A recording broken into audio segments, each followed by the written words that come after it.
খাবার কিন্তু আজকে জোস হয়েছে মামা। এই বাবু, তোমাকে আমি 10,000 টাকা রাখতে দিচ্ছি না, ওটা দাও, এটা আমার এখন লাগবে।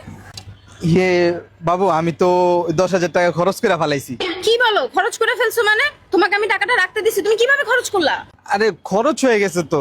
টাকাটা আমি রাখছিলাম শপিং করার জন্য, তোমার কাছে রাখছি সেভিংস করার জন্য। তুমি কেমন হাজবেন্ড, বন্ধু বান্ধব নিয়ে সব টাকা উড়াই ফেলছো। আরে তুমি তাকে বুঝবা যে টাকাটা কই খরচ হয়েছে, কোথায় খরচ হয়েছে, সেইটা না তুমি আইসা আমার সাথে ঝাড়াঝাড়ি করতেছো, না বুঝে ঝাড়ো আমাকে। কিভাবে খরচ করছো বলো শুনি। আরে আমরা বন্ধুরা আছেন, আজকে বাজি লাগাইছি বুঝছো, যার বউ সবচেয়ে বেশি সুন্দর ও আজকে ট্রিট দিব।